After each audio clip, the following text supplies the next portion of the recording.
নমস্কার বন্ধুরা, আজ করব মিনি কিচেনে মাছের এক অন্যরকম রেসিপি। সবসময় একঘেয়েমি রেসিপি ভালো লাগে না, ঝাল ঝোল ভালো লাগে না, তাই করব আজকে রুই মাছের ভর্তার রেসিপি। তো দেখে নাও তোমরা ঝটপট রেসিপিটা। তার জন্য দেখো, আমি প্রথমে রুই মাছের দুটো পিস নিয়ে নিয়েছিলাম, সেগুলোকে খুব ভালো মতো নুন, হলুদ আর লঙ্কার গুঁড়ো দিয়ে খুব ভালো মতো মেখে নিলাম। মেখে করে এটা আমি 10 মিনিট মতো রেখে দেবো ম্যারিনেটের জন্য। এরপর এদিকে আমি উনুন ধরিয়ে দিয়েছি। উনুনের মধ্যে আমি একটা কড়া বসিয়ে নিলাম।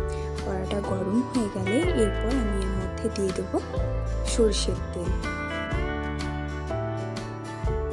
সরষের তেল দিয়ে দিচ্ছি আমি 2 চামচ সরষের তেল দিলাম। তেলটা খুব ভালো মতো গরম হয়ে গেলে এর মধ্যে আমি প্রথমে ভেজে নেব রসুন। দেখো, আমি 3টে রসুন দিয়েছি। সেই রসুন আমি খুব ভালো মতো করে ভেজে নেব। লাল লাল করে কিন্তু ভেজে নিতে হবে, অনেকক্ষণ ধরে ভেজে নিতে হবে, যাতে খুব ভালো মতো ভাজা হয় সেরকমভাবে ভাজবেন। ঠিক আছে, দেখুন আমি প্রথমে রসুনটা ভেজে নিয়েছি। এরপর আমি রসুনটাকে তুলে নেব। রসুনটা তুলে করে ওই তেলের মধ্যে আমি এরপর দিয়ে দেবো একটা শুকনো লঙ্কাটা চিড়ে দিয়ে দিয়েছি।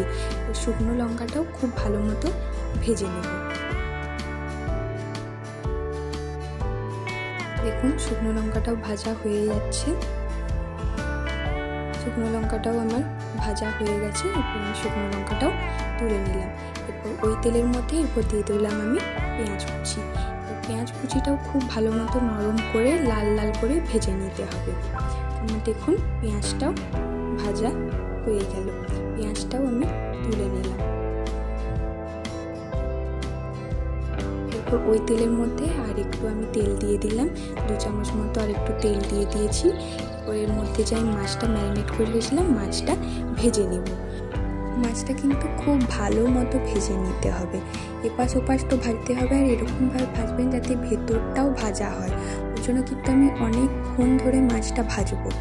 লো আছে, খুব আস্তে আস্তে করে মাছটা ভেজে নিতে হবে, যাতে ভেতরটা না কাঁচা থাকে। ওই জন্য দেখুন, আমি কিন্তু অনেকক্ষণ সময় ধরে আস্তে আস্তে এপাশ ওপাশ উল্টে উল্টে ভেজে নিচ্ছি।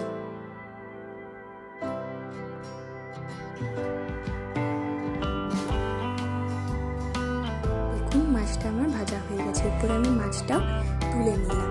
মাছ ভাজাটা আমার হয়ে গেছে। এরপর মাছটা আমি তুলে রেখে দিচ্ছি। এরপর আমি আলাদা একটা পাত্রে জল দিয়ে দিলাম। প্রথমে জলের মধ্যে আমি দিয়ে দিলাম মসুর ডাল। মসুর ডালটা আমি সিদ্ধ করে নেব। নুন হলুদ দিয়ে খুব ভালো মতো মসুর ডালটা সিদ্ধ করে নেব। এটা কিন্তু পুরো সিদ্ধ করব না, যাতে মসুর ডালটা দুভাগে ভাগ হয়ে যায় ওরকমভাবে সিদ্ধ করব, বেশি করা যাবে না। ঢাকা দিয়ে রেখেছিলাম, তারপর খুলে করে দেখছি যে ডালটা প্রায় সিদ্ধ হয়ে এসছে। তার জন্য আমি আরেকটু যাতে জলটা পুরো টেনে নেয়, ওই জন্য আমি ঢাকাটা খুলে রেখেছি। সিদ্ধ কিন্তু হয়েই গেছে প্রায় ডালটা, বেশি তো আমি করিনি, খুব হালকা পরিমাণে করেছি। ওই জন্য দেখুন, এই রেসিপিটা আপনার বাড়িতে ট্রাই করুন, খুবই ভালো লাগবে। অন্যরকম একটু রেসিপি তো, ওই জন্য ট্রাই করবেন। কিন্তু দেখুন, ডালটা আমার সিদ্ধ হয়ে গেছে।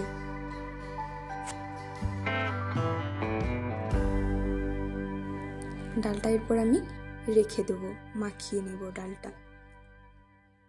এরপর আমি এদিকে যে মাছটা রেখেছিলাম ভেজে করে, মাছটা খুব ভালো মতো ছাড়িয়ে নিচ্ছি। যদি কোনো কাটা থাকে ওই জন্য খুব ভালো মতো ছাড়িয়ে নিলাম।